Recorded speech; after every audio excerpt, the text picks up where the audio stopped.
সব সময় বলেন যে নতুন প্রজন্ম, আমরা কি পুরনো প্রজন্ম আর আপনারাই কি নতুন প্রজন্ম? যারা পেছনের দরজা দিয়ে ক্ষমতার স্বাদ গ্রহণ করার জন্য চিন্তা ভাবনা করছেন তারাই হয়তো পিআর পদ্ধতির কথা বলে থাকেন। কেউ কেউ বলেন, হুমকি দেন যে আগামী দিনে নির্বাচন হতে দেবেন না।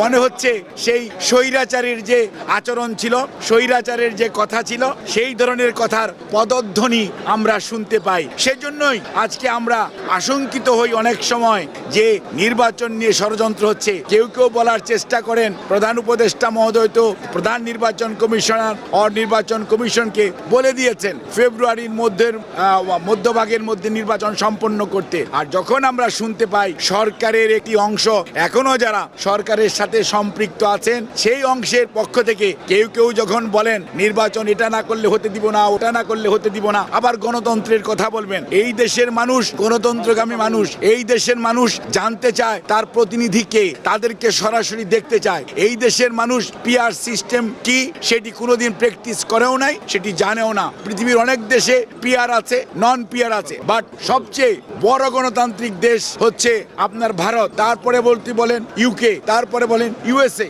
ওখানে কোথায় পিআর পদ্ধতি অনুসৃত হচ্ছে? কোথাও না। কাজেই মনে রাখতে হবে জনগণ তার প্রতিনিধিকে সরাসরি দেখতে চায়, নির্বাচিত করতে চায়, দায়বদ্ধ করতে চায় এবং তাকে জবাবদিহিতার আওতায় আনতে চায়। কাজেই কোনো অবস্থাতেই যারা পেছনের দরজা দিয়ে ক্ষমতার স্বাদ গ্রহণ করার জন্য চিন্তা ভাবনা করছেন তারাই হয়তো পিআর পদ্ধতির কথা বলে থাকেন। কিন্তু আমরা অত্যন্ত স্পষ্ট ভাষায় বলতে চাই, জনগণের মনের ভাষা বোঝার চেষ্টা করুন। এই জনগণ বিগত প্রায় 8 সন থেকে 24 সন পর্যন্ত তাদের সরাসরি তাদের যে মালিকানা সেটা ফেরত পায় নাই। বিভিন্ন ধরনের নির্বাচন হয়েছে, আমি সেদিকে যেতে চাই না, কিন্তু আজকে মানুষের জন্য আকাঙ্ক্ষা হচ্ছে আমার ভোট আমি দেব, যাকে খুশি তাকে দিব, নির্বিঘ্নে দিব, নিঃশঙ্ক চিত্তে দিব।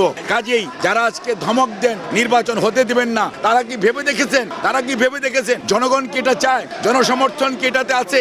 আপনারা মব কালচার সৃষ্টি করছেন, দেশের আইন শৃঙ্খলা পরিস্থিতি কোন দিকে নিয়ে যাচ্ছেন, দেশের শিক্ষা ব্যবস্থা গত 1 বছর যাবত কি ধরনের পড়াশোনা হচ্ছে সেটিকে আপনারা লক্ষ্য করেছেন? আপনারা সব সময় বলেন যে নতুন প্রজন্ম, আমরা কি পুরনো প্রজন্ম আর আপনারাই কি নতুন প্রজন্ম? কখনোই না।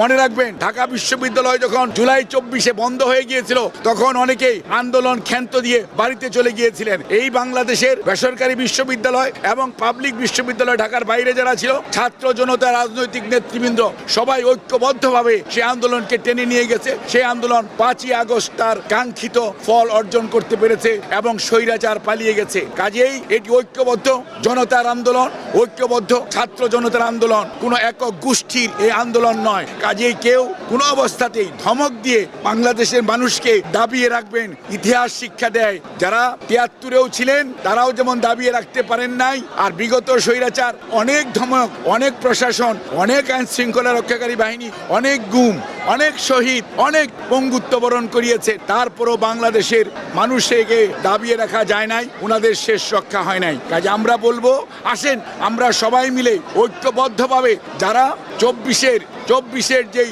জুলাই আন্দোলন এর সবাই একসাথে ছিলাম, একসাথে থাকি এবং দেশের মানুষের উপর দায়িত্ব দেই, তারা তাদের নেতৃত্ব নির্বাচিত করুক এবং সেই নেতৃত্বের মাধ্যমেই আগামীর বাংলাদেশ হবে। তাহলেই শহীদদের আত্মা শান্তি পাবে, পঙ্গুত্ব বরণকারী মানুষগুলো তাদের যে কষ্ট কিছুটা হলেও লাঘব হবে।